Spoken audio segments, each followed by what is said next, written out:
Making process ಎಲ್ಲದರಲ್ಲೂ ನಿಮಗೆ ತುಂಬ ನಂಬಿಕೆ ಇದ್ದು ಸಡನ್ನಾಗಿ ಜನ ಇಷ್ಟಪಟ್ಟಿಲ್ಲ ಅಂದಾಗ ತುಂಬ ಬೇಜಾರಾಗಿದ್ದ ಸಿನಿಮಾ ಯಾವುದು? ನನಗೆ ಗೀತಾ.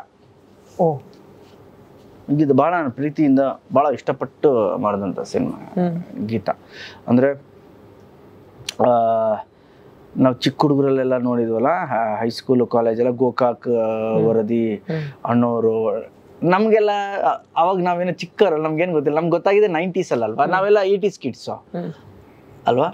ಸೊ ಆ ಬೇಸ್ ಸಿನಿಮಾ ಅಂದಾಗ ಐ ವಾಸ್ ವೆರಿ ಎಕ್ಸೈಟೆಡ್. ಇದು ಮಾಡಬೇಕು ಅಂತ. ಒಳ್ಳೆ ಅಪ್ರಿಸಿಯೇಷನ್ ಬಂತು. ಕಮರ್ಷಿಯಲಿ ನಮಗೆ ಅಷ್ಟು ಚೆನ್ನಾಗಾಗಲಿಲ್ಲ, ಅಲ್ಲಿಂದೆಲ್ಲ ಆಯಿತು. ಸೊ ಅವಾಗ ಅನಿಸ್ತು, ಓಕೆ ಆ ಸ್ಕ್ರಿಪ್ಟಲ್ಲಿ ಏನೋ ಮಿಸ್ ಹೊಡೆದಿದ್ದೀವ ನಾವು, ಇಲ್ಲಿ ಕ್ಲೈಮ್ಯಾಕ್ಸಲ್ಲಿ ಕನ್ಫ್ಯೂಸ್ ಮಾಡಿದ್ವಾ ಅನ್ನೋದೆಲ್ಲ ಬಂತು. ಸೊ ಪ್ರಾಕ್ಟಿಕಲಿ ಇದು ವರ್ಕ್ ಆಗುತ್ತೆ ಅನ್ನೋದು ಒಂದ್ಸಲಿ ವರ್ಕ್ ಆಗಲ್ಲ.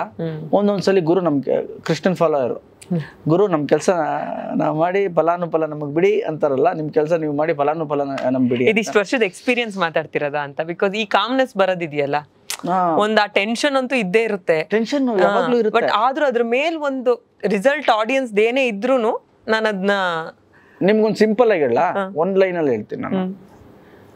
ನಿಮ್ಗೆ ನಿಮ್ಗೆ ನಿಮ್ಗೆ ನಿಮ್ಮ ಲೈಫಲ್ಲಿ ಫೇಲ್ಯೂರ್ ಕಲಿಸೋ ಪಾಠ experience, success ಕಲಿಸಲ್ಲ.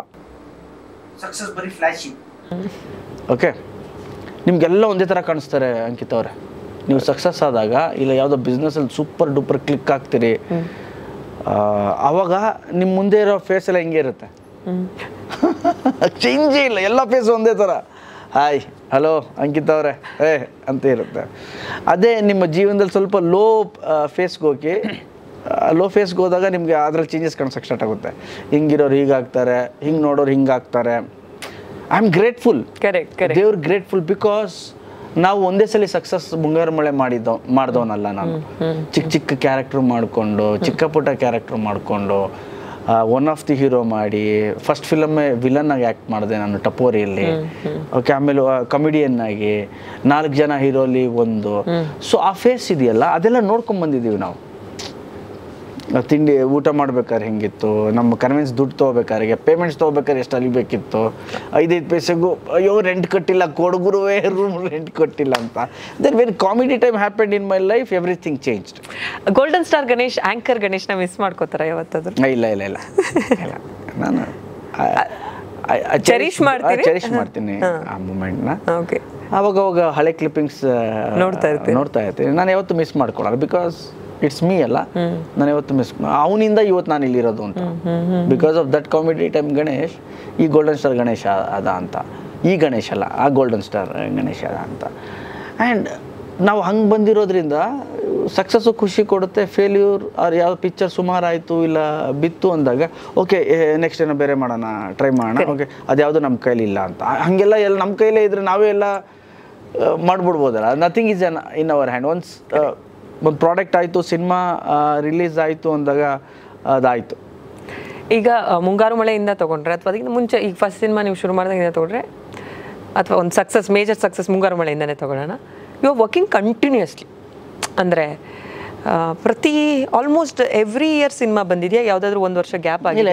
Every year working continuously. ಅಂದರೆ ಆ್ಯಸ್ ಎ ಆ್ಯಕ್ಟರ್ ನೀವು ಡಿಫ್ರೆಂಟ್ ಕ್ಯಾರೆಕ್ಟರ್ಸ್ ಮಾಡಿದಾಗ, ಆ್ಯಸ್ ಎ ಆರ್ಟಿಸ್ಟ್ ಓಕೆ, ಈ ಒಂದು ಅಂಕಿತಾ ಕ್ಯಾರೆಕ್ಟರ್ ಮಾಡಿರ್ತೀರಿ, ಗಣೇಶ್ ಕ್ಯಾರೆಕ್ಟರ್ ಮಾಡಿರ್ತೀರಿ, ಅವರು DOP ಕ್ಯಾರೆಕ್ಟರ್ ಮಾಡಿರ್ತೀರಿ, ಒಬ್ಬ camera assistant, auto driver, so many characters ಇದೆ.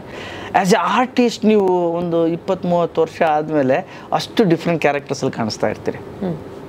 ಹೌದು, ಆಯಿತಾ? ಸೊ ನಿಮಗೆ ಬೇರೆ ಬೇರೆ ಕ್ಯಾರೆಕ್ಟರ್ಸ್ನ ನಾನು ಎಕ್ಸ್ಪ್ಲಾಯ್ಟ್ ಮಾಡಿದೆ, ಕಲಾವಿದನಾಗಿ ಹೇಳ್ತಾ ಇದ್ದೀನಿ. ಕಮರ್ಷಿಯಲ್ ಆಸ್ಪೆಕ್ಟ್ ಅದ್ರ ಜೊತೆ ಸೇರ್ಕೊಂಡಾಗ 2 ಫಿಲ್ಮ್ ಆಗ್ಬೋದು. ಇಲ್ಲ ನನಗೆ ವರ್ಷಕ್ಕೆ 12 ಫಿಲ್ಮ್ ಮಾಡೋಕ್ಕೆ ಇಷ್ಟ ಆಗುತ್ತಾ? ಕಮರ್ಷಿಯಲ್ ಆಸ್ಪೆಕ್ಟಲ್ಲಿ ಆವಾಗ ಆಗ್ತಿತ್ತು.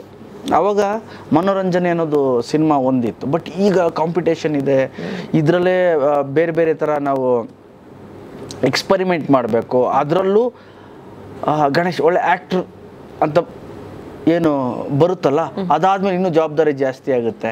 ಬೇರೆ ಬೇರೆ ಕ್ಯಾರೆಕ್ಟರ್ ಮಾಡಬೇಕು, ಅದ್ರ ಜೊತೆಲಿ ಒಳಗಿರೋ ಆರ್ಟಿಸ್ಟ್ನು ಸ್ಯಾಟಿಸ್ಫೈ ಮಾಡಬೇಕು, ಕಮರ್ಷಿಯಲ್ ಹೀರೋ ಅಂತ ಒಬ್ಬ ಇದ್ದಾನೆ ಗೊತ್ತಾ, ಅವನು ಸ್ಯಾಟಿಸ್ಫೈ ಮಾಡಬೇಕು ಮಾರ್ಕೆಟ್. ಈಗಿನ ಸಿನಿಮಾ ಮಾಡುವಾಗಲೇ ನೀವು ಮುಂದಿನ ಸಿನಿಮಾ ಬರೋದ್ರ ಬಗ್ಗೆ ಯೋಚನೆ ಮಾಡಬೇಕು.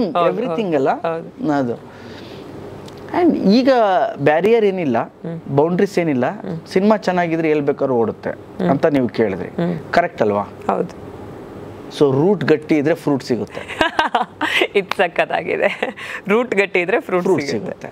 ಸೊ ರೂಟ್ ಬಿಟ್ಟು ಯಾಕೆ ಹೋಗ್ಬೇಕು? Okay, there is no barrier ನಾವು. Correct, no barrier. ಸೊ ಈಗ ನನ್ನ ಪ್ರಕಾರ ಲೋಕಲ್ ಈಸ್ ಇಂಟರ್ನ್ಯಾಷನಲ್ ಅಂತೀನಿ ನಾನು.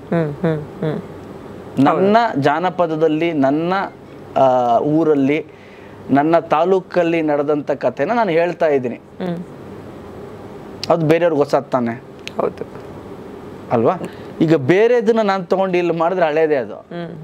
ಬೇರೆ ಯಾವುದೋ ಇಂಟರ್ನ್ಯಾಷನಲ್ ಅಲ್ಲಿಂದ ನೋಡಿ, ಇಂಗ್ಲೀಷ್ ಫಿಲ್ಮ್ ನೋಡಿ, ಹಿಂದಿ ಫಿಲ್ಮ್ ನೋಡಿ ಮಾಡಿದ್ರೆ ಅದು ಹಳೇದೇ. ಆದರೆ ನನ್ನ ಕಥೆನ ಮಾಡಿದ್ರೆ, ನನ್ನ ಊರಿನ ಕಥೆ ಮಾಡಿದ್ರೆ, ನಮ್ಮ ಅಜ್ಜಿ ಹೇಳಿದ ಯಾವುದೋ ಒಂದು ಜಾನಪದ ಕಥೆನ ತಲೆಯಲ್ಲಿ ಆ ಸೀಡ್ ಮಾಡಿ ಅದನ್ನ ಸ್ಕ್ರಿಪ್ಟ್ ಮಾಡಿದ್ರೆ ಹೊಸದಲ್ವಾ?